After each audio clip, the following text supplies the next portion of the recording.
Gug. This is Disca Forces, and he is so Disca in his forces that he has named himself after his Disca Forces. Okay, so in this Masters League Ladder TvT game, Disca Forces shall be my opponent.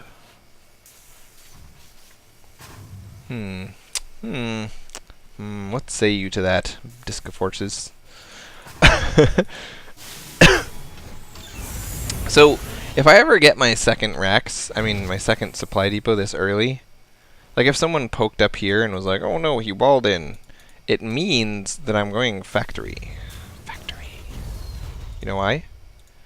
Because with an add-on on the first racks and the orbital morphing, you can get a second racks before you make the second depot. So super early second depot means either I'm going to fast expand or I'm going to make a factory. Ba-blam! Ba-blam! Although, you know, obviously it might mean different things for different Terrans. I don't know what to tell you. I don't know what to tell you. Other Terrans, they could be totally different people. So, Disc Forces is going to make a factory and I mean, what's it called? A tech lab. Factory tech lab. What? Factory tech lab. Starport? No, second racks. Ooh! It's not even 111. I could have sworn it was going to be one. Oh, it is. It's 111 into 211. 211 with Hellion. Crazy. Crazy. You know, usually, you guys, I know what's going to happen. I can predict the future because I watched the replay ahead of times. But in this time, I felt like getting a snack while the replay was fast forwarding, so I didn't watch it beforehand. I don't know what's going to come. I'm afraid. I'm afraid for me, and I'm afraid for you guys. Played this game long enough ago that I have no idea what happened.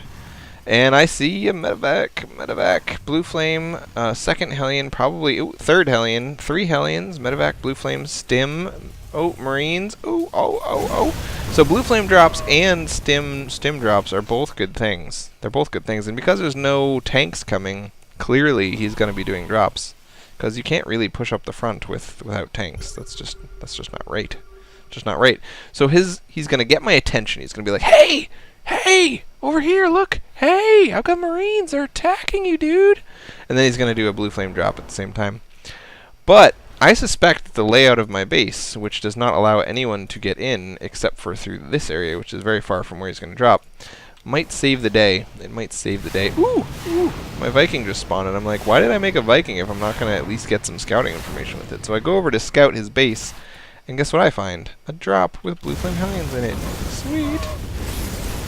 So now he's just kind of harassing with blue flame Hellions, but for the first time ever, I got siege tanks. I've never made siege tanks before this in my entire life. Pretty tits. I mean, if there's ever a time to make siege tanks, this was it. This was it, you guys. So he's blue flame Marine Banshee. Ooh, and I'm getting a command center, and he's getting a command center, and we're both getting command centers at like the exact same time, and I'm making some tanks, and he's making some more Banshees and blue flame Hellions, and it's good times. It's really just good times had by all. If you look at the spending, we're both relatively even, and if you look at the workers, I am way the hell ahead. You know why? How many workers did I kill? 0! A lot of people, when they do this sort of, I'm going to do stim Marines in the front and blue flame drop in the back, they're counting on a one-base win, so they don't want to waste their money on workers. They want to cut workers in order to have a bigger army. I never do that. I'm not that kind of guy. It's not how I roll. Cutting workers just doesn't seem right. Doesn't seem right. Making workers is like my favoriteest thing. Favoriteest thing ever. So by having 22 workers, obviously I think 22 is a stupid place to cut workers at. You should have cut it at 28. But by having 22 workers versus my 37, I've spent hundreds and hundreds of dollars on workers that he hasn't. And max saturation on one base, as long as he can keep me to one base, is 28. So, you know. Anyway. There's advantages. Short-term advantages and crippling long-term disadvantages to cutting workers. But, yeah, a lot of people do it, baby. A lot of people. It makes micro so much simpler, too, because if you don't have to keep remembering to make workers, oh my god, it simplifies the whole freaking game. So I'm going to double CC. You know why? Because I'm a baller. Okay, that was dumb. You know what was dumb is because I never say baller unless I'm being sarcastic. And so when I say it, it sounds like I'm being sarcastic because I am. So it just comes out sounding dumb. So I'm making lots of workers and a Viking. He's making tanks finally. Finally freaking tanks. Like, I don't know why he thought that he had a contain with a couple Blue Flame Hellions and some Stim Marines and a dropship, but he didn't. I could have easily pushed down anytime I wanted. I just didn't want to, okay? Okay? I just didn't want to. What? What? I could have just put my tanks on the edge and thrown my suicidal Marines into his Blue Flame Hellions and been like, I am un-AoEable! I cannot be AoE'd! So he is keeping me up on one base for a long time, but this was really funny. We both did a drop at the same time, and our drops, like, crashed into each other. And Marines beat Blue Flame Hellions as long as they're spread out and have combat shields. Oh, I don't have combat shields. Even without combat shields, I guess. That was pretty silly. So my drop was never really big enough to do any damage. I was just kind of doing it to say, hey, I have drops. You should be worried about drops. What's up? Are you worried? I hope you're worried. It can, it's the same way as it works against TvZ. It provokes Zergs to get mutas, which suck. It provokes Terrans to get Vikings, which suck, and it provokes them to leave a couple dudes in their base. Sometimes even siege tanks in their base because they're afraid of drops. So it's good. Even, like, drops are awesome, but drops are hard. It takes a lot of focus to expand, transfer workers, macro, and do a drop all at once. It's not something I'm capable of. So if you're like me and you're not very good at doing drops, do them anyway, but do little drops that don't do any damage, and then get away without losing any units. And it didn't cost you anything. It didn't even really cost you any focus, and yet it bought you the fear inside the heart of your opponent. The fear inside the heart. Fear in the heart. Heart fear. I'm going to take a gold base. I really like taking gold bases without knocking down rocks. I think it's like the best thing ever. When I'm older, I'm going to never knock down rocks. When I'm like 6, maybe 7. Yeah, so we're both still just kind of pumping workers, and he's making 2 more starports because he wants to transition into mass air, but I don't see that, obviously, because I'm not fucking omnipotent, okay? Back off. Jesus. And he has come and harassed my... Oh, he was trying to drop my my main, and he just kind of stumbled into the fact that I'm taking my gold, so now he knows. It was going to be a secret. I was going to surprise him for his birthday sex like that. But he was like, I'm going to give away the surprise because I'm a meanie poo. So now, let's see. He has spent a lot more on his army than I have because he's made a lot less workers. Sorry, I hope I don't die in the middle of my cast. That'd kind of ruin it for you guys. But because I've made a lot more workers, I'm up like 15 supply on him. And my army is exactly the same size as his army. How cool is that? Exactly the same size. I'm 0-1, he is 0-0. He's got stim, I got stim. Stim buddies. It's like Eskimo brothers from the league. Problem is, because he's massing air, and both of us are making tanks, and I've got a bunch of AoEable Marines in a big pile just waiting to get AoE'd, his air is completely useless to PDDs. So both Banshees and Vikings don't work against PDD. So all his tanks just kind of go splat to my Marines.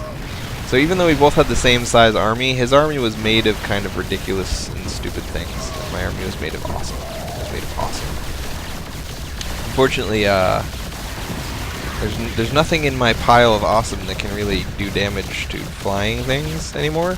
Because once I had Marines, and then I didn't, and now I'm going to lose whole crap tons of tanks for no reason. I'm awesome. Did I tell you yet that I'm awesome?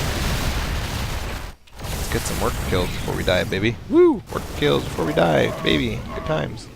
Another command center, 2 more racks. Woot! Look at my money. Whenever I take a gold base, this happens. I'm like, you know, I'm gonna go get some more money, and then I don't plan to spend it at all. It just kind of piles up. So I saw his battlecruiser and I immediately threw down 3 starports, and I don't even get add-ons. I'm just going to spam Vikings, like overproduce Vikings up the butt. Marines are actually great against battlecruisers, which is weird to say because battlecruisers are great against Marines.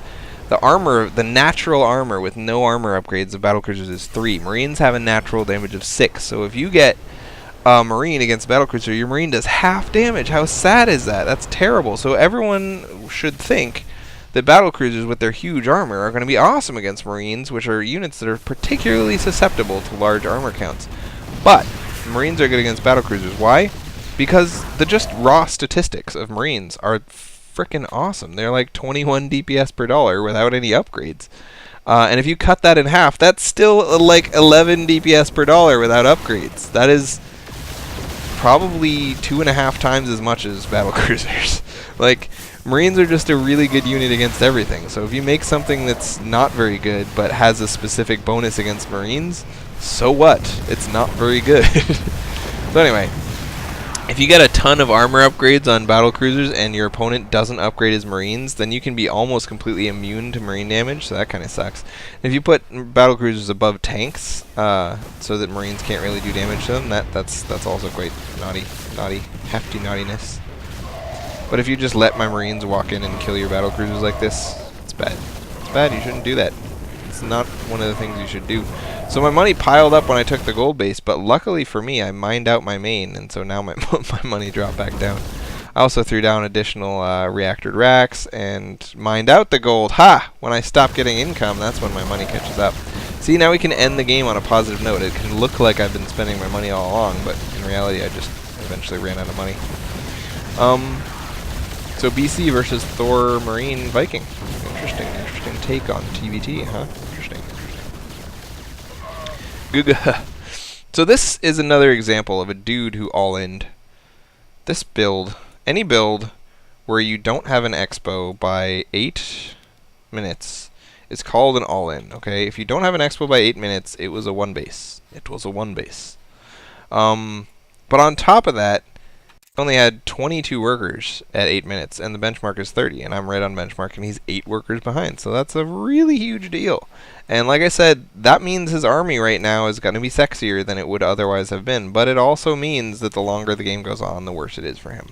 And then I took a double command center, and he only took a single command center, and I took this gold, and he didn't stop me, and it just kind of went downhill from there. So his opening of Blue Flame Hellion drop with a harass at the front with Stim Marines is kind of cute, and it works really well, but it's a contain opening. Whenever you open contain, you have to expo behind it, because the whole point of a contain is to take over the map. You get map control by containing your opponent.